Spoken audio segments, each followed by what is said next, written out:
a todos os irmãos e irmãs aqui da Casa Francisco de Assis. Nós saudamos com muita alegria, agradecendo a oportunidade do trabalho e neste instante rogando ao Senhor de nossas vidas paz, alegria aos corações aqui hoje reunidos. Que as bênçãos do nosso Mestre Jesus, meus irmãos, sejam para nós nesta manhã um presente da eternidade, lembrando-nos que, salientando sempre, que esta deve ser a nossa essencial busca, a busca do reino do Senhor dentro de nós. Que Ele seja aqui hoje então instalado, para que o nosso encontro fraternal, ele tenha um significado de glória, de beleza, de redenção e de pura alegria no Senhor Jesus. Aquela tarde, meus irmãos, era de um deslumbramento dourado. O momento era muito especial. A paisagem já adiantava que o ensino daquela tarde seria um ensino para séculos sem fim. Milhares de pessoas se acomodavam na encosta daquele monte para ouvir a palavra do Senhor. Mulheres carregando seus filhinhos, homens do campo, lavradores singelos, doentes, idosos, todos queriam assentar-se na encosta para ouvir Jesus.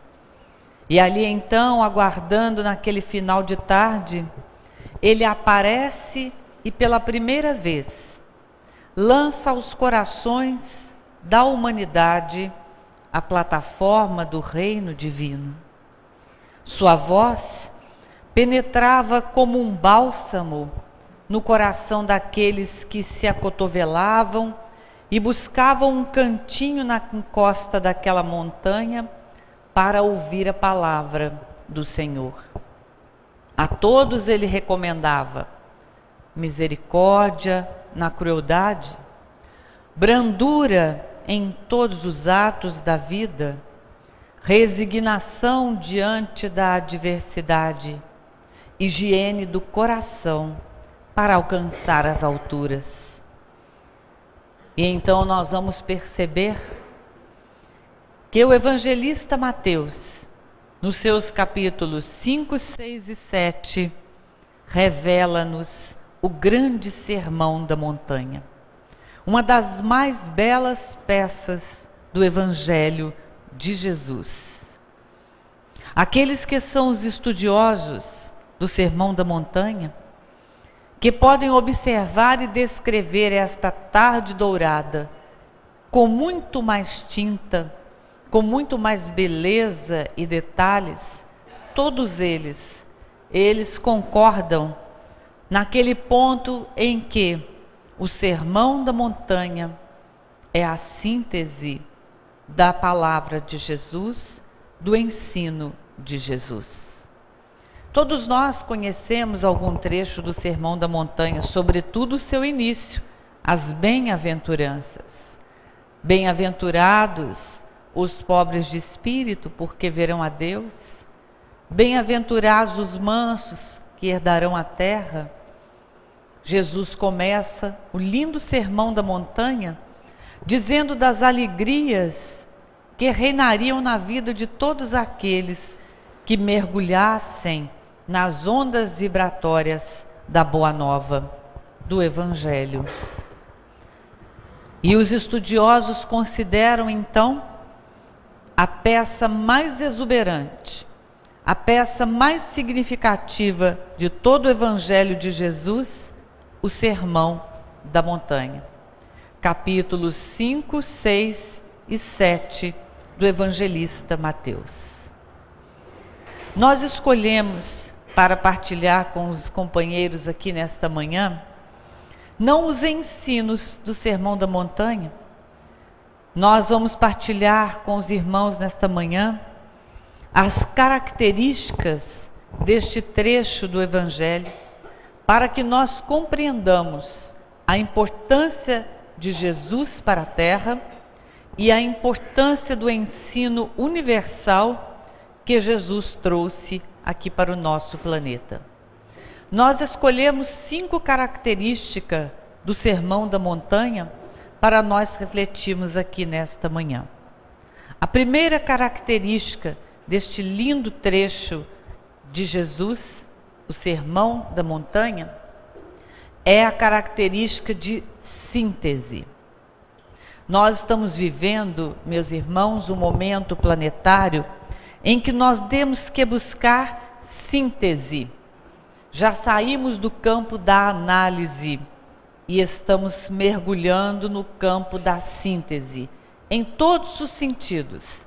Por exemplo, se nós somos muito detalhistas para descrever um acontecimento, para contar um caso, para transmitir um recado, é bom que nós treinemos a objetividade, porque Evangelho é síntese. Se nós, por exemplo, nos alongamos demais em alguma coisa, complicamos muito em algumas situações, deveríamos já simplificar e buscar síntese, porque todos os movimentos do universo, eles se alternam entre expansão e contração, eles se alternam entre análise e síntese, e hoje vivemos um momento planetário de síntese. Síntese das experiências que já vivemos, síntese das vidas incontáveis que já tivemos, síntese de tudo, para que não compliquemos mais, para que não nos alonguemos tanto e não sejamos tão exaustivos nas nossas preocupações, nos nossos pensamentos, para que nós sejamos simples e sintéticos. Todas as vezes que adentramos uma doutrina, um campo de ensinos, um campo de princípios, nós sempre podemos perguntar: mas onde é que vamos encontrar os princípios desta filosofia, desta crença, desta religião? E aí então alguém nos dirá: no livro tal, na obra tal. Por exemplo, se alguém quisesse saber onde que nós vamos encontrar os princípios do maometismo, alguém vai dizer: no Alcorão. É o Alcorão que registra todos os princípios propagados e trazidos por Maomé. E se nós quisermos, por exemplo, os princípios do hinduísmo, como estudá-los? Onde eles se encontram? O Bhagavad Gita, o Avendasesta e os livros sagrados do hinduísmo contêm os princípios desta doutrina. Onde que nós vamos encontrar? Eu quero ser cristão, onde que eu vou encontrar os princípios do cristianismo? Que resposta nós daríamos? Sermão da Montanha. O Sermão da Montanha é a síntese do cristianismo. Se nós quisermos saber o que é o cristianismo, o que ele propõe, quais são os seus pressupostos, que princípios norteiam o cristianismo, para que nós nos denominemos cristãos. Capítulos 5, 6 e 7 de Mateus, a síntese do cristianismo. E não é à toa que Mahatma Gandhi, não cristão, formalmente falando, mas com uma vida crística, disse certa vez que se nós reuníssemos todos os livros sagrados da humanidade, todos, fizéssemos uma fogueira grande, ateássemos fogo a estes livros, mas nós deixássemos de lado, separadinho, o Sermão da Montanha, nós poderíamos ficar tranquilos, porque tudo que se perdeu não significaria nada diante daquilo que se preservou, o Sermão da Montanha. E aí então nós vamos entendendo o valor, o significado desta peça do Novo Testamento, o Sermão da Montanha, que segundo o Espírito, através de Chico Xavier, no livro Falando a Terra, segundo este Espírito, o Sermão da Montanha é uma mensagem muito mais de desafio do que de conforto. E é verdade, porque ele é a síntese do cristianismo. Portanto, se nós estamos em momento de síntese, ele é a palavra de ordem para estes tempos planetários.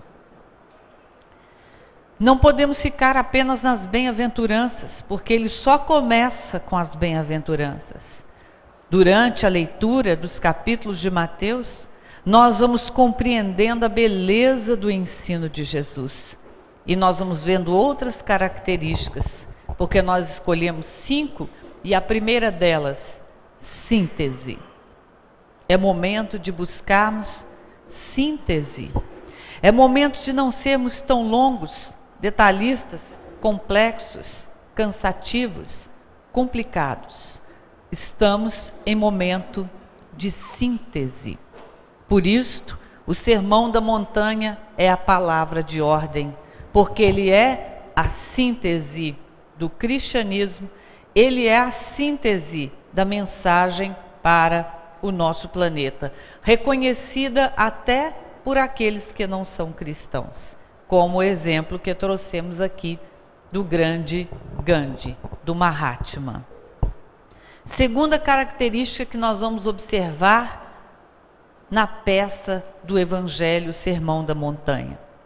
Todas as crenças religiosas, ou quase todas elas, todas as doutrinas que pregam bom proceder, bem viver, conjunto de éticas, de procedimentos, sempre se preocupam em nos dizer o que fazer, não é mesmo? Sobretudo aqueles que já passaram por outras filosofias religiosas, crenças religiosas, espiritualistas, quando nós adentramos assim qualquer crença, a primeira coisa que nós recebemos é o quadro de preceitos. Não pode fazer isto, deve-se fazer aquilo. Há uma preocupação com a execução, com a conduta externa. O Sermão da Montanha não tem preocupação nenhuma com o fazer, porque ele enfatiza algo que está acima do fazer, é o ser. Hoje não temos que nos preocupar tanto com aquilo que fazemos, mas com aquilo que somos. Até fazer o bem, porque ser bom está acima de fazer o bem, porque fazer o bem qualquer um pode fazer, qualquer um. Fazemos o bem sem mesmo saber que a nossa atitude causou bem ao outro. Agora, ser bom está acima de fazer o bem. E o Sermão da Montanha, ele pressupõe que nós sejamos algo acima da nossa execução, muito acima da conduta e do comportamento. É o inverso. A conduta e o comportamento refletem ou devem refletir o estado de ser, que é o estado íntimo.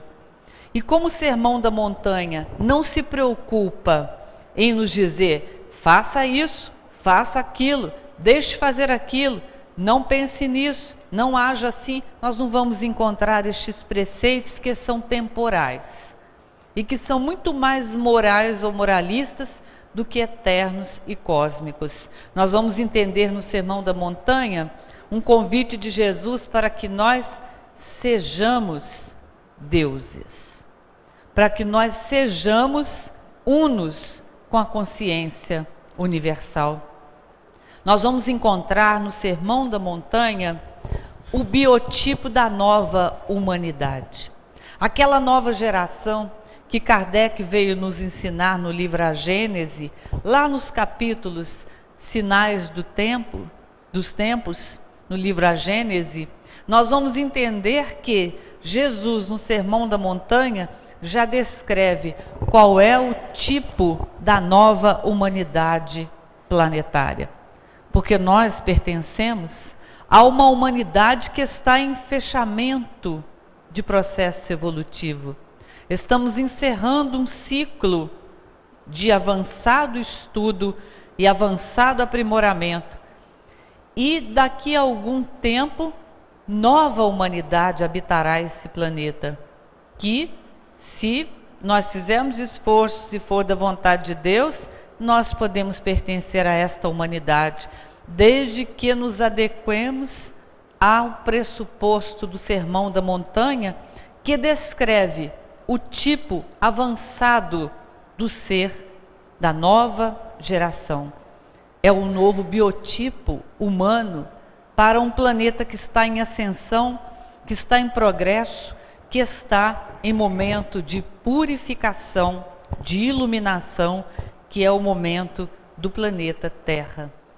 Santo Agostinho, o expoente da Igreja Católica, colaborador de Allan Kardec na codificação espírita, antes mesmo, encarnado ainda, antes mesmo de adentrar esse pensamento sintético e universal do Cristo, mesmo encarnado, estudando o Sermão da Montanha, ele dizia: é o padrão da vida de um cristão.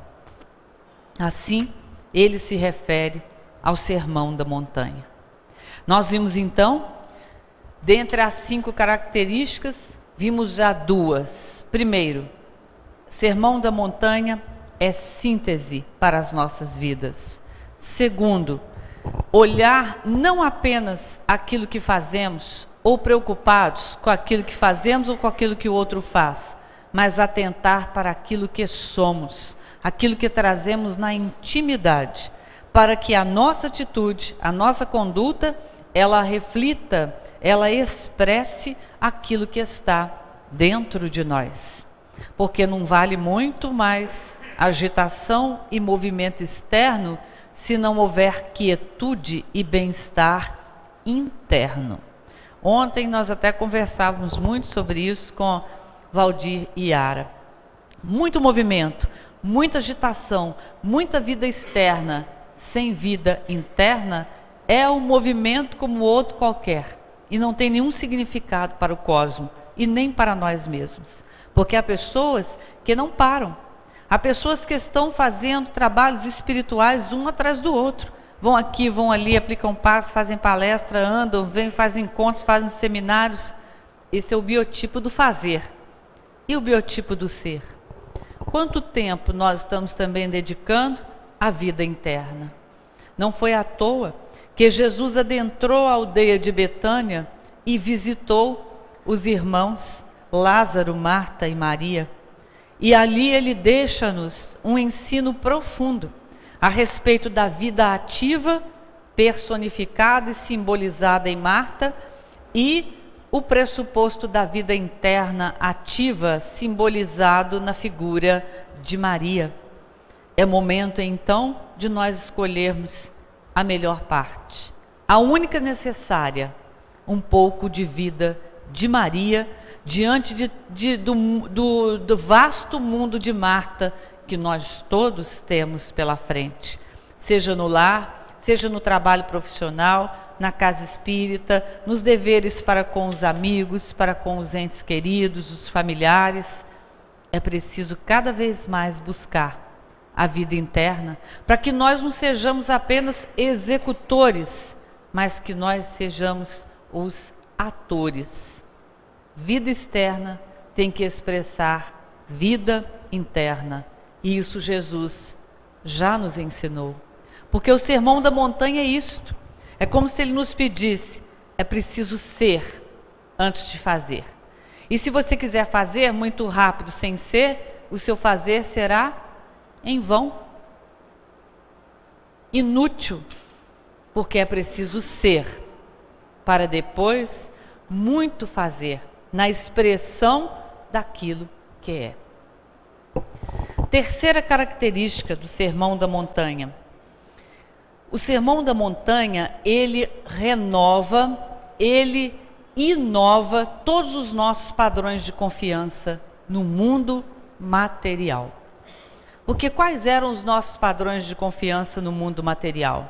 Eram padrões de pouca resistência, sem bases de sustentação e muito frágeis, porque a vida humana nos pede muita coisa.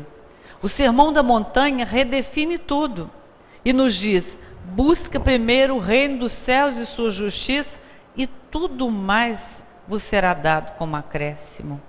O Sermão da Montanha nos pede: busca a vida superior, e aquela que é subordinada a essa, que é a vida humana, ela receberá da vida superior o necessário para o nosso viver. O Sermão da Montanha renova os nossos padrões de confiança no mundo físico, eliminando de nós ansiedades, inseguranças, correria atrás de coisas transitórias, preocupações com o nosso estado físico, o que vou comer, o que vou beber, o que vou vestir, como as coisas vão acontecer para mim, o que será de mim, será que vai dar certo? Será que eu vou perder o emprego? Será que eu dou conta de criar os filhos? Será que eu vou dar conta de estudar? Será que eu vou dar conta de mim? O Sermão da Montanha elimina os padrões da transitoriedade, porque nos coloca como consciências num padrão do absoluto, no padrão da união com o que é divino.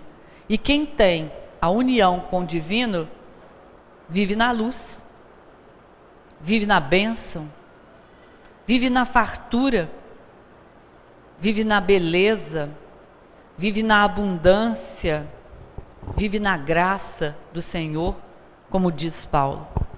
Quando Paulo dizia que vivia na graça do Senhor e que nós devíamos render sempre graças por tudo, com os olhos e o coração voltados para o Senhor, é porque ele havia descoberto esta grande lei do Evangelho. Quem vive em Deus, tudo tem, tudo é, tudo possui e de tudo pode tirar proveito. O Sermão da Montanha é síntese. O Sermão da Montanha é convite a ser e não apenas fazer. O Sermão da Montanha renova os nossos padrões de confiança no mundo. E a quarta característica do Sermão da Montanha: ele não tem linguagem teológica complicada, difícil, porque o Evangelho, em alguns trechos, é preciso a gente extrair mesmo todo o trabalho oculto, buscar tudo que está ali nos seus meandros. O Sermão da Montanha é uma linguagem simples. Qualquer consciência, qualquer mente que buscar o Sermão da Montanha, que folhear as suas páginas, entenderá o convite de Jesus. Ele não tem palavras complicadas, ele não é uma linguagem fechada, é uma linguagem de simplicidade, tocando qualquer alma, tocando qualquer consciência. Quinta e última característica que nós preparamos para refletir com os irmãos. O Sermão da Montanha, ele livra o nosso coração de todo ato exterior e vem trazer para nós um conceito de pureza que nós desconhecíamos. Porque nós conhecemos muito mais o conceito de puritanismo, de moralismo, mas o de pureza nós desconhecíamos.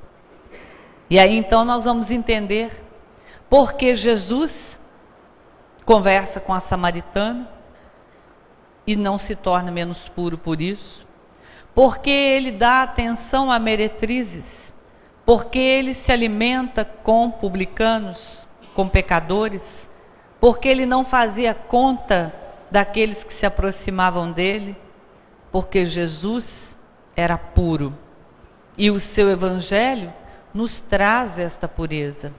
O Sermão da Montanha livra nosso coração de todo compromisso externo, de todo ritual, de toda excentricidade, de todo culto exterior, e diz: o que importa é a pureza do coração. E ele começa inclusive falando desta pureza. Bem-aventurados os puros, porque verão a Deus. O que é ser puro? Se não voltar à nossa origem, porque a nossa origem é divina, luminosa. Nós somos uma substância pura, se pudéssemos assim falar. mas só que nós nos contaminamos de outras substâncias que não pertenciam à nossa natureza. E ser puro significa eliminar estas impurezas, afastar estas substâncias que nós agregamos à nossa pureza, à nossa essência, para que nós então entendamos que viver Jesus nos tempos de hoje é voltarmos para o mundo interno e encontrar a nossa pureza. Porque em essência, meus irmãos, todos somos puros. Em essência, todos somos luz. Em essência, todos nós somos deuses. Agora, do que é que nós nos contaminamos ao longo das vidas, nós temos que ir percebendo. Um dia nós estávamos num grupo de estudo, trabalhando um trecho do Evangelho, e saiu esse assunto da busca da pureza. Aí uma pessoa disse assim: isto daí é a ganga. Já ouviram falar na ganga? Lá em Minas Gerais, que tem muito minério, né? Por isso que nós somos as Minas Gerais, é mino demais. Então, os grimpeiros, os mineradores, quando eles colocam as substâncias para poder separar e distinguir o que é ouro do que não é ouro. Então, na hora que vem a batela e aparece todas aquelas coisas, aí tem aquilo que não é ouro e que é tirado, eles chamam de ganga, que são todas as substâncias, todos os metais, todos os minérios que se agregaram ao ouro. Aí a gente vai entender, inclusive, uma coisa simbólica, porque que a sombra gosta tanto de luz. Lá no reino mineral nós já temos isso. Aquilo que não é ouro adora ficar grudadinho no ouro, no que é valioso, e fica grudado. Num simbólico de que é assim na vida, né? As sombras, elas não se alimentam de sombras, elas se alimentam de luz. Então a sombra vai buscar a luz. Por isso que onde está se aprimorando, onde se faz evangelho, onde está buscando o caminho, nós temos às vezes as provas, temos os testes, porque se nós começamos a acender uma luz, diminuta que seja, isso é alimento para qualquer sombra, porque quem é que vive de sombra? Ninguém, nem a própria sombra. Todo mundo quer luz, porque essa é a nossa natureza. E aí o Sermão da Montanha nos ensina a tirar a ganga, quer dizer, tirar aqueles metais baixos, aqueles metais que não fazem parte da substância essencial, que é o ouro, que é o reino de Deus dentro de nós. Nós temos um ouro dentro de nós. Nós temos uma gema preciosa, mas ela está oculta porque ela tem ganga ao seu redor. Ela foi contaminada de outras substâncias, então ela já não é mais pura. Ela está misturada, ela está mesclada a outras substâncias. E todo o trabalho que nós estamos fazendo na vida é de tirar a nossa ganga. Porque o trabalho evolutivo, meus irmãos, não é um trabalho de ficar buscando coisas do mundo externo como se fôssemos incompletos. O trabalho evolutivo é o inverso, é retirar tudo que foi agregado e ofuscou, ocultou, apagou a nossa essência fundamental. O ouro, a gema preciosa. E será que foi à toa que Jesus disse que o reino de Deus estava dentro de nós? E quando ele ia exemplificar, ele sempre buscava coisas profundas. Buscava um tesouro lá, fincado no chão, enterrado no chão. Buscava uma pérolazinha dentro da ostra. Buscava peixes no fundo do mar, para que pudesse trazer pela rede e outras coisas mais. A pérola, o tesouro e todas as passagens, a semente de mostarda, era para nos dizer que nós somos este ouro, que se contaminou de muitas impurezas. E o Sermão da Montanha tem essa característica. Ele faz o coração da gente ser puro e livrar-se daquilo que é externo, daquilo que é acessório, daquilo que não é necessário, daquilo que nós fomos agregando ao longo das vidas, mas que não faz parte de nós, que não diz respeito à nossa natureza, que diz respeito às nossas experiências, mas que nós deveríamos ter passado por elas e não agregado a experiência no nosso mundo íntimo. É por isso que nós sofremos muito. É por isso que nós carregamos mágoas, É por isso que nós temos saudosismos, nostalgia. É por isso que nós guardamos rancores, porque agregamos a uma natureza luminosa, a uma natureza essencial, substâncias diferentes que fizeram com que o seu valor ficasse oculto. Mas é tempo agora de fazê-lo brilhar. E a mensagem de Jesus para estes tempos, sobretudo a mensagem dos capítulos 5, 6 e 7 de Mateus, que é o Sermão da Montanha na íntegra, esta é a mensagem de salvação. E aí vocês vão dizer, meu Deus, nunca vi alguém falar isso. Então nós estamos realmente perdidos e temos que ser salvos? Sim, meus irmãos, porque está perdido todo aquele que não tem a bússola do Evangelho. Estamos nos labirintos das vidas incontáveis, reencarnando e desencarnando, reencarnando e desencarnando, como se estivéssemos realmente perdidos numa mata sem bússola. Mas o Sermão da Montanha salva-nos de nós mesmos, salva-nos da nossa própria inconsequência, salva-nos da nossa ignorância, tira-nos do vazio existencial, afasta-nos das impurezas para que o nosso ouro brilhe, porque o Sermão da Montanha é a nossa bússola, é a forma de caminhar, é o seguro roteiro para o bem viver, para o bem proceder e para ser feliz neste planeta. Porque este não é um planeta de felicidade.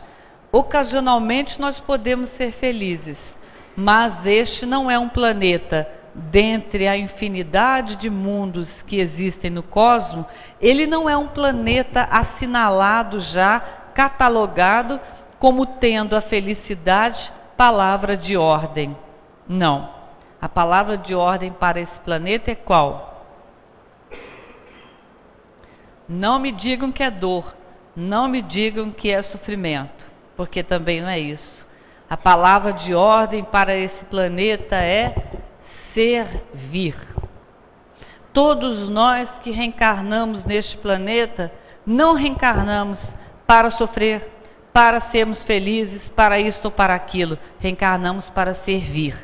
E tudo mais é consequência do serviço. Se temos uma boa prestação de serviço, felicidade é consequência. É aquela felicidade relativa e possível, como nos ensina o Evangelho segundo o Espiritismo. É a felicidade que este planeta pode proporcionar. E lá estão as regras. Vida simples. Sermão da Montanha, não é? Aí a gente complica a vida e sofre e fala, não sei porque eu não sou feliz. Porque não busca os parâmetros do planeta onde reencarnou. A nossa legenda aqui é servir. André Luiz fala numa de suas páginas a Chico, quem não vive para servir, não serve para viver. Porque este é um mundo de serviço. Este não é um mundo de repouso, como são, por exemplo, os mundos transitórios que Kardec estuda. Lá não precisa se expressar, se manifestar naqueles mundos para servir, porque não é essa a legenda. A legenda de um mundo transitório é repouso. Está lá explicado em O Livro dos Espíritos. Mas qual é a legenda de um planeta como a Terra? Serviço. Reencarnamos para servir. E o que é servir? Se não expressar a nossa natureza. Porque alguém pode estar perguntando, mas como é que se serve aqui? O que é servir aqui no planeta Terra? É expressar o que somos. Esse é o melhor serviço que nós podemos prestar à divindade. É mostrar o que somos. É retirar a ganga de nós e expressar a nossa pureza. E isto o Sermão da Montanha nos auxilia. Estas são as 5 características que nós escolhemos para refletir com os irmãos nesta manhã. Sermão da Montanha é síntese. Então, façamos da nossa vida síntese. Descompliquemos nosso viver. Deixemos de ser longos, explicativos demais, prolixos, e treinemos objetividade, falando o essencial, pensando o essencial, agindo no essencial, porque esta vida em final de ciclo é vida de síntese com Jesus. Síntese. Segundo, preocupar-nos não tanto com o que eu faço, o outro faz, o que o outro fez e deixou de fazer, mas atentarmos para o que já somos, porque acima do fazer está o ser. Terceira característica, trabalhemos os nossos padrões de confiança no mundo físico, no mundo humano, para que nós não tenhamos medo da vida, nem expectativa, nem ansiedade e preocupação, mas para que nós construamos a vida em Jesus, baseado naquilo que nós temos no nosso mundo interno. Quarta característica, não nos preocuparmos com princípios muito complicados, com linguagem muito rebuscada. Falemos na naturalidade, na simplicidade com que nos fala Jesus no Sermão da Montanha. Linguagem simples. E a última característica, pureza de coração.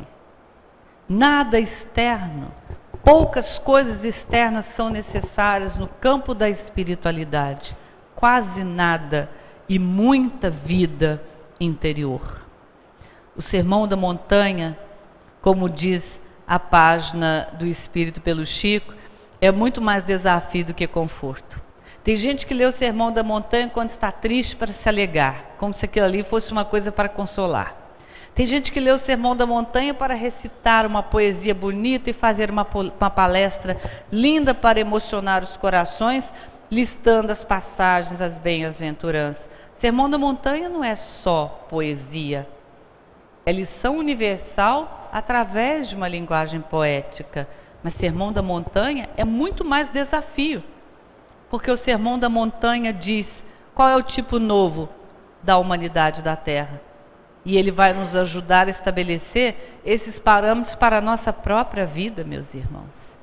E isto não é uma ideia, não é uma sugestão, isto não é um convite, diz-nos os estudiosos do Sermão da Montanha. Isto é uma experiência. Ninguém está convidando-nos a estudar o Sermão da Montanha. Ninguém está dizendo que o Sermão da Montanha é um consolo ou é uma sugestão para nós meditarmos, lermos antes de dormir. O Sermão da Montanha é experiência que todos vamos viver, porque ele é mensagem para este final de ciclo. É no Sermão da Montanha que nós temos a parábola dos talentos. É dentro dele que nós temos a parábola das 10 virgens. E aí, temos o azeite para a nossa candeia, porque o noivo já está chegando. O casamento se dará no simbólico de que aquelas núpcias de que Jesus fala no seu evangelho é este fechamento de ciclo, em que todos nós estamos sendo convidados a realizar o grande casamento, o casamento interior, unindo aquilo que nós separamos, fundindo de novo aquilo que por nós foi cindido. Este é o convite de Jesus para estes tempos planetários e para todos nós, almas velhas, antigas, que já deveríamos ser maduros, mas só somos antigas. Deveríamos já estar no estado de maturidade espiritual, compreendendo que ter uma religião não é seguir rito, não é seguir um programa externo. Ter uma religião é unir em nós aquilo que nós apartamos, aquilo que nós separamos ao longo das vidas nos planetas físicos. Então, Sermão da Montanha não é sugestão, não é um convite, não é uma coisa que fique no ar, não é uma linguagem gostosa apenas de se ler. Sermão da Montanha é experiência, porque é através dele que todos nós descobriremos este reino que existe em nós. Este reino que é absoluto, que não tem relatividade, como relativa é a vida humana. É um reino do absoluto.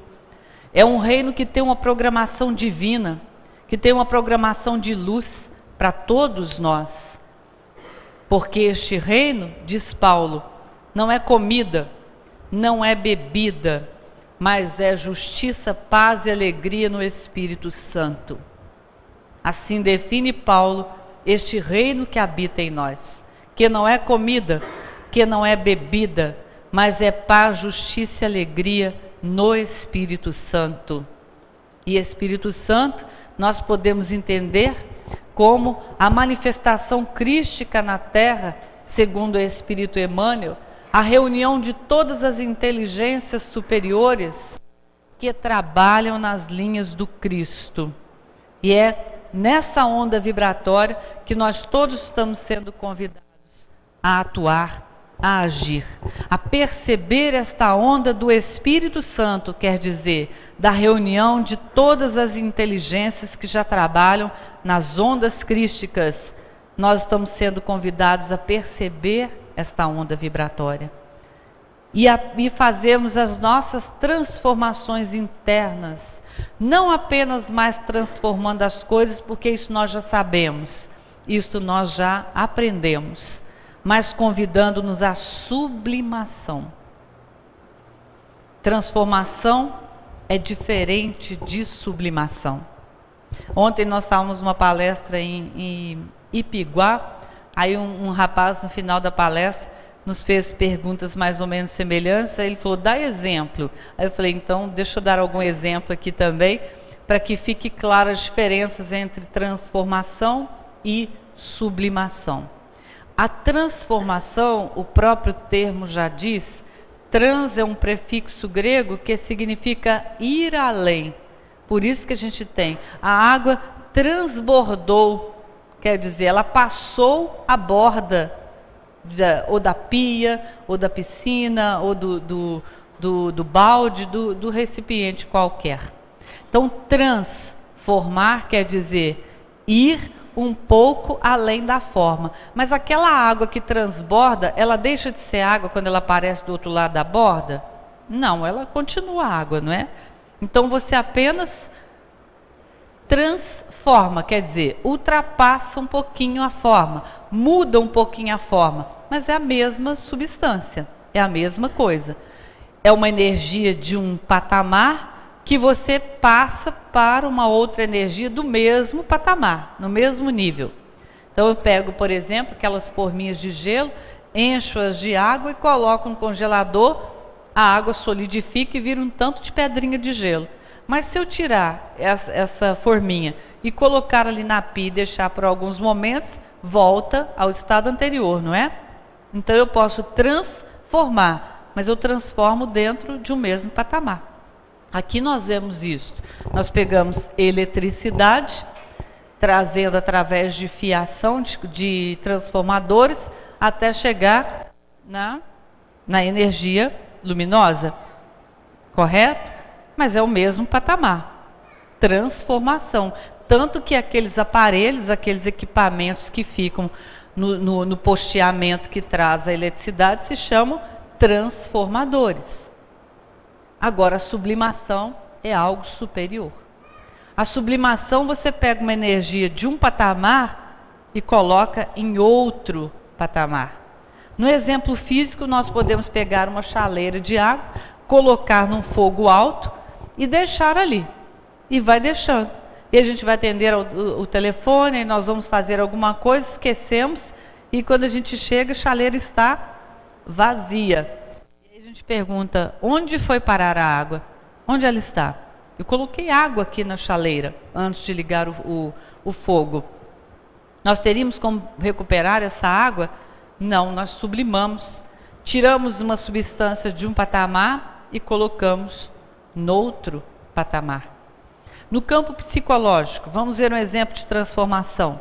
Uma pessoa agitada, um adolescente ativo, um adolescente que não para, o pai e a mãe dizem assim, eu vou colocar esse menino no basquete, vou colocar esse menino no futebol, na natação, para ele gastar energia, porque esse menino está ficando até agressivo. Tem gente que inclusive treina boxe de tanta agressividade. Aí ele transforma, pega a energia da agressividade e coloca na atividade física. É uma transformação. No nível espiritual, um exemplo, no nível psíquico, vamos dizer, um exemplo de sublimação. O que os santos fizeram? Pegaram a carga sexual erótica e transformaram em carga mística e de santidade. isto é, sublimação. Pega a energia de um patamar e coloca para o outro. O Sermão da Montanha nos pede isso. Ele não nos pede mais transformação, ele nos pede sublimação. E Jesus, naquele episódio das bodas em Caná, iniciando ali os seus prodígios, ele nos dá o maior exemplo de sublimação como compromisso espiritual de renovação das nossas vidas, quando ele transforma água em vinho. Que simbologia maravilhosa! Era um casamento. Estamos vivendo as etapas finais de um noivado, para que nós realizemos o casamento no planeta Terra, realizando ele dentro de nós, unindo as nossas partes, tudo aquilo que em nós está separado, criando em nós a unidade crística e entendendo esse ouro, esta gema preciosa que nós somos e que está nas profundezas do nosso ser e que está sendo convidada hoje a se manifestar, a brilhar, a concluir o seu trabalho. Era um casamento, eram bodas, era um momento de alegria e o vinho acabou. Meus queridos irmãos, não deixemos que o vinho se acabe. Guardemos para até o finalzinho o vinho bom. Não nos cansemos de servir. Não nos cansemos de buscar Deus. Não nos cansemos de nos orientar pelo roteiro iluminado de Jesus Cristo. Estamos já quase consumando aqueles séculos que Jesus disse que estariam conosco. Estamos observando as grandes transformações planetárias e as grandes sublimações daqueles que já colocaram a sua consciência no Senhor e que já não querem mais nada a não ser viver essa natureza interior, porque causa-nos cansaço, desgaste de forças, o trabalho que nós temos feito para a vida exterior e o pouco trabalho realizado para a vida interior tem nos trazido angústias, ansiedades, preocupações e até um certo enfado pela vida. Que sejamos nós, aqueles que conhecem o Evangelho de Jesus, mas que sejamos nós, sobretudo, aqueles que já entendem a mensagem crística para o nosso planeta nestes finais de tempo. É momento de nós sairmos da infância e abraçarmos a maturidade de nossas almas. Aquela infância que nós poderíamos chamar a infância captativa. Aquela infância que tudo deseja para si, tudo quer captar. Assim nos diz um autor espiritual. Já é momento de nós sairmos da infância captativa, porque na infância espiritual nós não sabemos o que é servir e nem nos interessamos por servir. Nós queremos captar o que é melhor para nós, o que é bom para nós. Mas é momento de sair desta infância captativa e mergulhar na maturidade oblativa, diz a autora, de fazer oblações como fazíamos no passado, as oblações ao Senhor nos templos, fazíamos tudo externamente e agora estamos convidados a fazer isso internamente. É momento de oferta, é momento de dádiva, é momento de abertura, porque é momento de luz no planeta, é momento de bênçãos para a vida de todos nós. Meus irmãos, minhas irmãs, esta manhã de domingo também pode ter esse deslumbramento dourado e nós podemos também neste momento nos sentir como aquela multidão que se acotovelava na encosta para ouvir Jesus. Fiquemos em silêncio, meus irmãos, por alguns segundos. Fechemos os nossos olhos e nos imaginemos naquela paisagem. E ouçamos Jesus convidando-nos novamente para que o Sermão da Montanha seja mensagem viva na nossa história de vida atual, para que o Sermão da Montanha seja a bússola do nosso viver. Fechemos os olhos, meus irmãos, e ouçamos Jesus que fala conosco neste momento.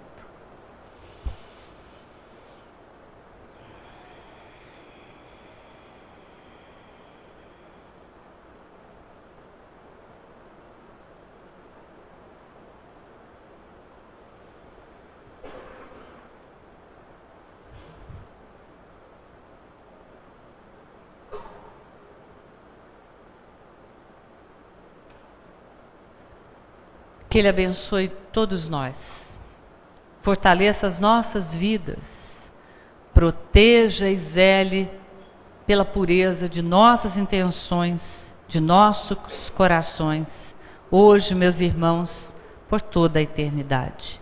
Muita paz em Jesus.